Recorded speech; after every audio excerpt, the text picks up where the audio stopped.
É foda, é fogo, é fogo, é fogo, é fogo, é fogo, é vida em jogo. É foda, é fogo, é fogo, é fogo, é fogo. Nobel de la paix, président fondateur de la CGT-FO.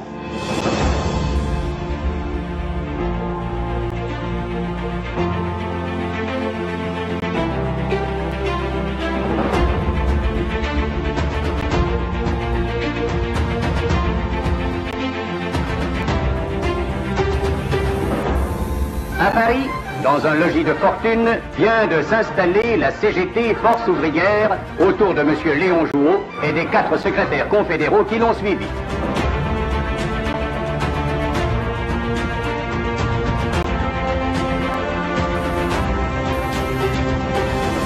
Le prix Nobel de la paix a été remis à M. Léon Jouot.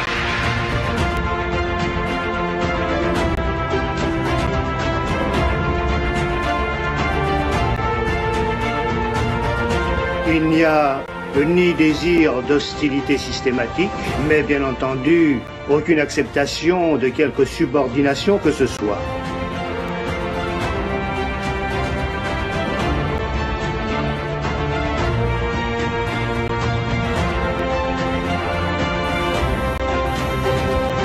Notre nom était rigoureusement syndical. En créant l'assurance chômage, les patrons et les salariés ont voulu doter les travailleurs d'un système les mettant à l'abri des conséquences du chômage.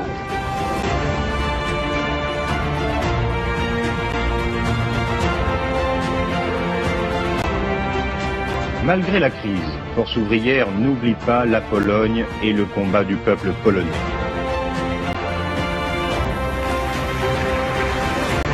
Force ouvrière, quel que soit le parti politique au pouvoir, fera une action pour les travailleurs. C'est à mon avis celle qui est le plus libre.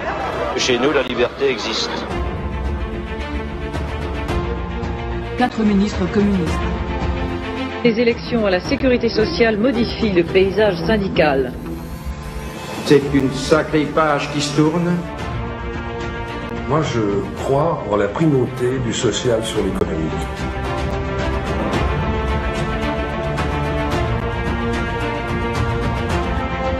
Force ouvrière dénonce cette loi. Quand on a un droit, on ne demande rien à personne, on le fait respecter. Sans vous, il n'y aurait jamais eu Blondel.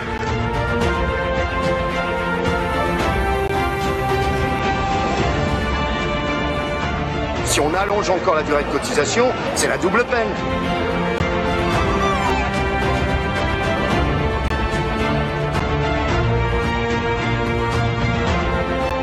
Notre boussole, mes chers camarades, c'est l'indépendance syndicale. Non, merci. Le progrès, oui, merci.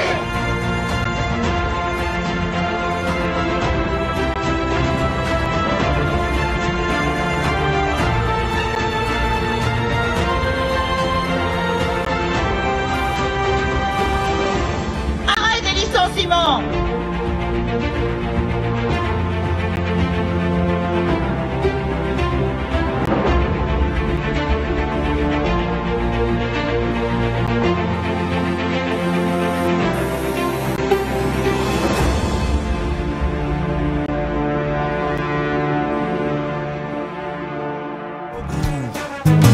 É fogo, é fogo, é fogo, é fogo, é fogo, é fogo, é fogo.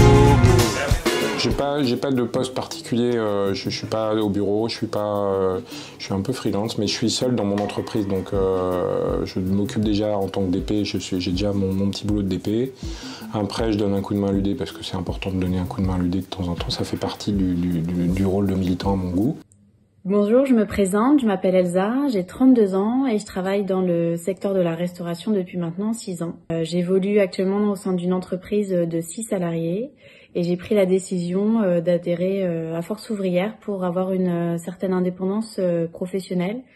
Mais pour le coup, je suis assez sereine et je sais qu'à tout moment, en fait, Force ouvrière sera présente pour pouvoir m'épauler.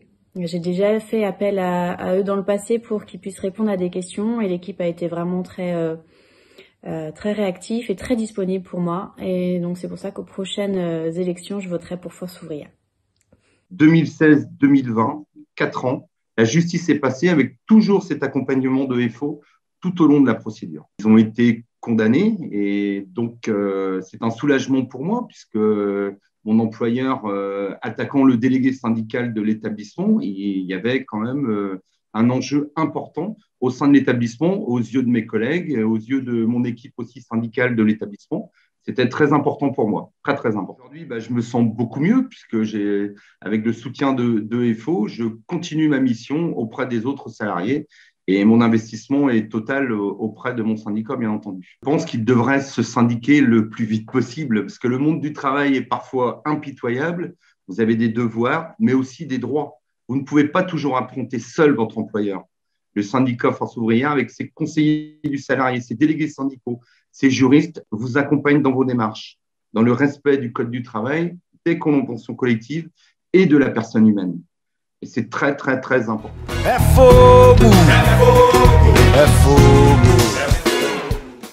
Si la situation peut entraîner les syndicats dans des positions fragiles, c'est vrai, il est aussi toute une frange de la population, jusqu'alors peu syndiquée, qui cherche les voies pour s'organiser contre les coups.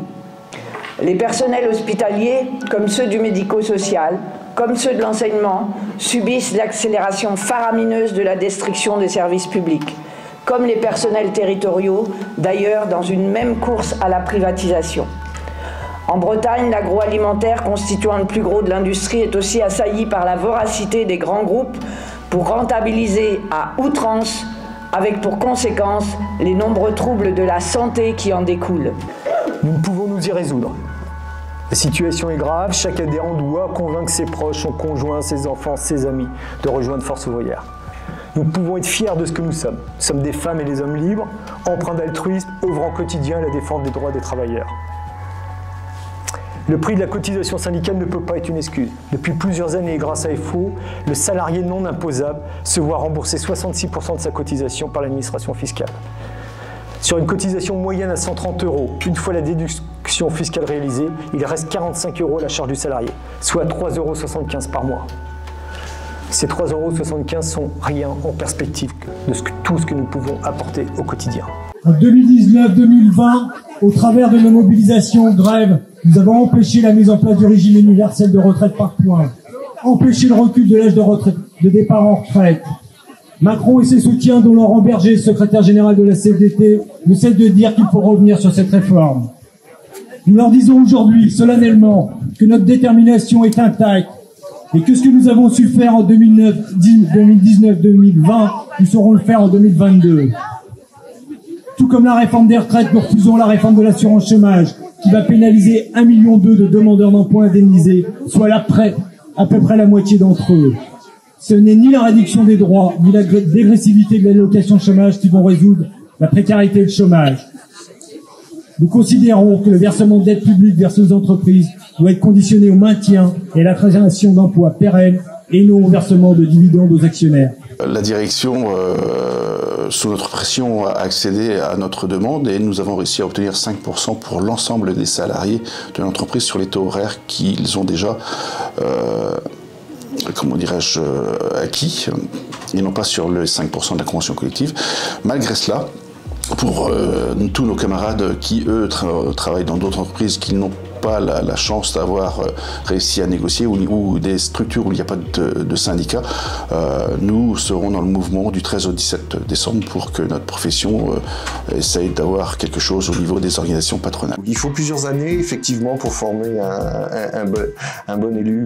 Moi, j'ai vu des gens qui savaient à peine lire et écrire et qui aujourd'hui ont des grandes responsabilités au sein du syndicat. C'est pas pour rien qu'au niveau national, on nous demande aussi de participer aux négociations sur la formation professionnelle et sur les grilles de salaire ou la convention collective, ou que localement on nous a confié des mandats. Vous pouvez nous rejoindre et vous avez tout à fait votre place.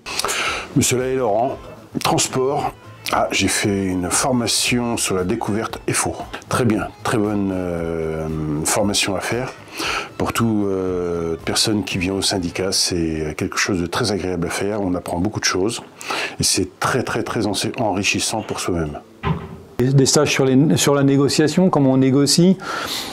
Alors, ils ont tous un point commun, c'est le rapport de force et la lutte de classe, parce que de toute façon, sans rapport de force, on ne peut pas négocier.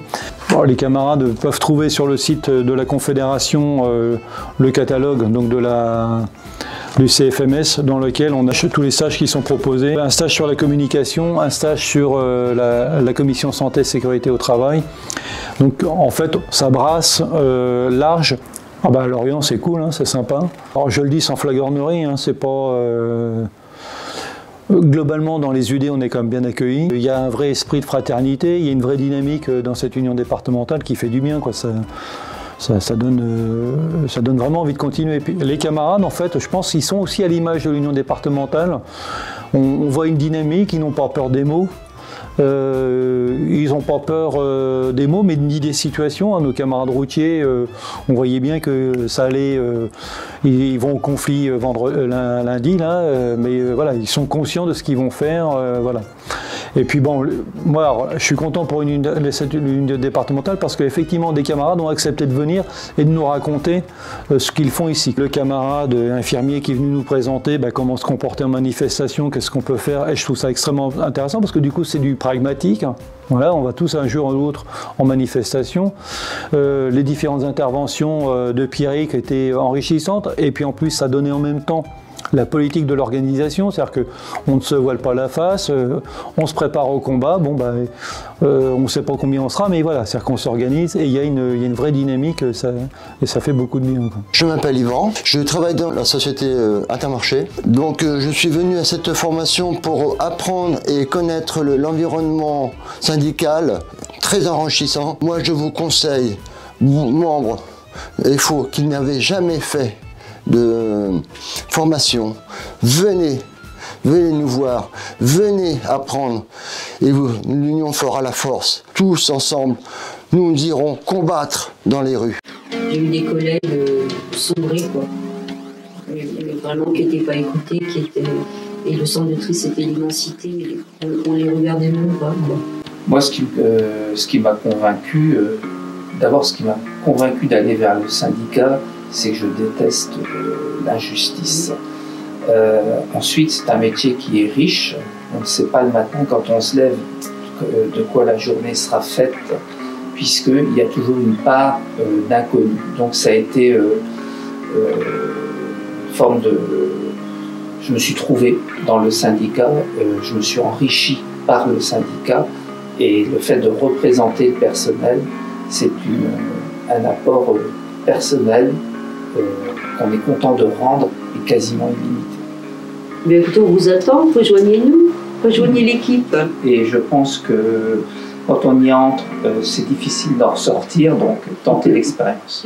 Alors, on a quelques retours concernant les primes le samedi. Donc, on va monter une requête, on va faire un courrier à la direction. Et nous, on avait beaucoup de choses à dire sur ce qu'on appelle un abus, qui est de débiter plusieurs jours de grève sur un seul jour de grève. Donc, on est venu leur donner la technique pour contourner. Et surtout, nous, on a l'accord de notre fédération pour monter des dossiers prud'homaux sur chaque abus de droit. Et surtout, on est aussi venu pour les prévenir de ne pas signer le contrat d'autonomie. La Poste, dans une situation dramatique où il n'y a plus de personnel en nombre suffisant, souhaite instaurer des équipes autonomes quand, comment, ils ne savent pas mais ils y vont, quoi. Mais derrière, ça crée de l'absentéisme, des grosses difficultés pour le personnel et la zizanie entre les agents. Donc ça nous inquiète énormément et rien de tel qu'une visite de bureau pour venir exprimer ça et sensibiliser le personnel. 500 personnes à Lorient, c'est pas rien. Parce que c'est pas un milieu qui a l'habitude de beaucoup se bouger. Mais là, je pense que ça montre bien aussi ce qui se passait. Il pleuvait comme vache qui pisse, on était trempés comme des nouilles. Mais Ils étaient là et les gens sont restés jusqu'au bout. On en est à demander des salaires parce qu'on ne peut pas demander autre chose, des salaires décents, mais on en est aussi à demander des conditions de travail, des vraies conditions de travail.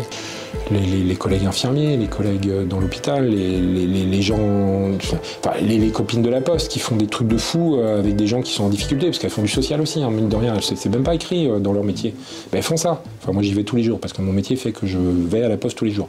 Tous les jours je les vois bosser avec des gens en difficulté. Et on peut en citer des milliers comme ça, des gens qui font leur boulot, quoi. Les 2/3 des offres d'emploi sont des contrats à durée déterminée. Et dans ces 2/3 d'offres d'emploi en CDD, la plus grande majorité, ce sont des offres d'emploi de moins d'1 mois. Mais qui c'est qui offre l'emploi? C'est bien l'employeur qui propose de l'emploi, ce n'est pas le demandeur d'emploi, travailleur privé d'emploi, qui choisit d'avoir un CDD. Or, aujourd'hui, c'est le seul qui va être pénalisé. Et moi, je pense qu'on doit, au même titre qu'on doit se mobiliser contre la réforme des retraites, qu'on doit se mobiliser contre ce qui nous pend au nez dans la Sécu, on doit se mobiliser contre ce qui se passe aujourd'hui dans l'assurance chômage. Depuis 1994 et 1995, l'État érode petit à petit le pouvoir du paritarisme au profit de celui de l'État. Le gouvernement macroneuse a accéléré largement ses attaques, notamment en faisant financer la protection sociale par l'impôt, CSG, et plus par les cotisations sociales des salariés. Et maintenant, Véran annonce l'idée d'une grande sécu uniquement par gestion de l'État. Mes camarades, c'est l'aboutissement des volontés politiques les plus rétrogrades pour faire disparaître les ordonnances de 1945. Nous avons réussi à réaliser des fronts de résistance avec des représentants patronaux régionaux et un intersyndical dans les départements et dans la région. On représente le département du Morbihan, donc c'est un gros bateau, c'est un gros vaisseau amiral comme on nous le dit maintenant en fait avec les élus départementaux. Un vaisseau amiral qui compte quand même pas loin de 3000 agents du département. C'est une collectivité où on exerce des métiers extrêmement différents, des métiers du social, le métier dans les routes, le métier en fait au niveau des collèges et puis l'essence même en fait au niveau aussi des métiers administratifs qui étaient à l'origine en fait notre source en fait de travail. Le syndicat du Morbihan de FO a toujours été en fait le premier syndicat au niveau du département, même du temps où il était à la préfecture, et on conserve de haute lutte en fait cette première place parce qu'effectivement nous sommes une équipe extrêmement motivée, bien engagée, et puis on a la chance depuis en fait 2 ans que notre secrétaire général soit permanent, donc c'est un confort de travail extrêmement important parce qu'il est à l'écoute et les agents peuvent le joindre tout le temps, donc ça lui donne aussi une très très bonne connaissance de la collectivité. Alors, je reviendrai en fait sur 2018 où on a eu quand même 53% de participation à ces élections professionnelles au niveau du département du Morbihan. Le gouvernement et le patronat utilisent depuis mars 2020 l'état d'urgence sanitaire pour accélérer la remise en cause des acquis sociaux, du droit du travail et des libertés individuelles et collectives. Cela se traduit dans la sécurité sociale, notamment par l'introduction du travail le dimanche, des jours fériés avec le contact tracing, et des tentatives de dérogation à notre convention collective. Cette situation a été l'occasion pour certaines directions de restreindre l'accueil des assurés, des allocataires, des cotisants, des retraités et futurs retraités. Nous condamnons l'ensemble de ces remises en cause et nous apportons notre total soutien à tous les agents de l'institution, et en particulier nos collègues du service médical et des UGCAM qui sont victimes de suspension de leur contrat de travail pour non-présentation du pass sanitaire dont nous demandons le retrait. En aparté, je vous rappelle que se laver les mains, les gestes barrières, c'est sanitaire. Présenter un QR code pour aller travailler, c'est politique. L'organisation syndicale, elle n'est pas secteur par secteur, elle est aussi confédérée interprofessionnelle, et que c'est à partir de là qu'on peut se saisir de tous les outils. Alors je voudrais vous parler en premier de la question des AESH.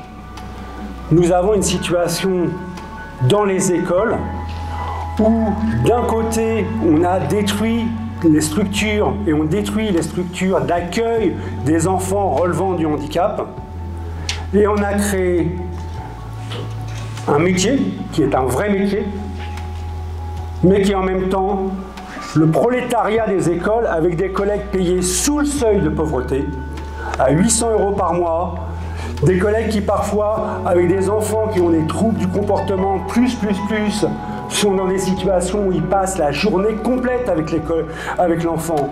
Dans une situation où il n'y a même pas de temps de pause. Nous avons considéré que ces collègues ne sont pas une catégorie à part, ce sont nos collègues dans les écoles. Parce qu'aujourd'hui, parmi les AESH du département, il y avait par exemple 4 AESH de mon école, les 4, qui étaient présentes à la réunion. Ben, je peux vous dire que les enseignants m'ont téléphoné en disant « c'est super dur la journée quand elles ne sont pas là ». Que des hospitaliers allaient être privés de rémunération et suspendus du contrat de travail, pourquoi la Confédération n'a pas décidé de défendre le Code du travail et de se battre contre cette mesure? On attendait. Et aujourd'hui, on a plein de manifs de gens syndiqués, non syndiqués. Ça va dans les débordements, alors qu'il y aurait une prise de position claire et nette de notre confédération. On n'en serait peut-être pas là aujourd'hui. Et il n'y aurait peut-être pas ce problème de pénurie dans les hôpitaux, de démission, parce qu'il y a des conditions de travail ignobles dans les hôpitaux. On a eu 36% pour le syndicat aux élections professionnelles de 2018, si je me rappelle bien. C'est-à-dire, dans mes souvenirs, 120 collègues qui avaient voté pour nous. On avait un adhérent, il y a un énorme écart entre la confiance des collègues et ceux qui sont directement organisés dans les FO, et c'est tout le travail d'arriver à réduire progressivement cet écart avec des gens qui s'intègrent dans le réseau qu'on essaie de mettre en place au niveau des services. Avant, je pense que c'était plus les hommes, ça se voit d'ailleurs, les premiers syndicalistes, c'était des hommes. Il n'y avait pas énormément de femmes. Maintenant, c'est nous qui menons un peu notre barque quand même. Elle reçoit le monsieur avec sa béquille qui défaille. Il a besoin d'être écouté car il est au tournant de sa vie. Il pense à des aides à domicile, des dossiers MTA. Mais il n'y en a plus d'aide à domicile pour le matin, tant la demande est forte. Et puis il va falloir trouver de l'aide dans l'entourage. L'objectif de l'assistante sociale, c'est que cet homme plein de désespoir ressorte tant faire se peut, la tête haute et digne. Alors elle écoute, le rassure, lui redonne la dignité dont il a besoin, le valorise et tente de lui redonner le goût de poursuivre. Il y avait eu un abus de confiance puisqu'on lui a vendu une VMC qui coûtait pratiquement 10 fois le prix qu'elle ne coûte dans un commerce de bricolage. Dans un premier temps, on a accepté cette partie de remboursement qui était assez conséquente. Bien sûr, la personne a eu sa VMC remplacée parce que ce genre d'entreprise, il ne faut pas les laisser profiter par la suite pour d'autres personnes. J'ai envoyé ce dossier à la DDPP, qui est la Direction départementale de la protection du public, et qui a, dans un premier temps, fait une fermeture administrative de 3 mois. N'hésitez pas à adhérer à notre association. Là, on a été mis devant le fait accompli que le 11 novembre, là où on célèbre quand même la mémoire de plusieurs millions de soldats qui se sont tués pour nos libertés. On va travailler dans l'usine, il y a essentiellement dans le secteur lardon et le secteur jambon.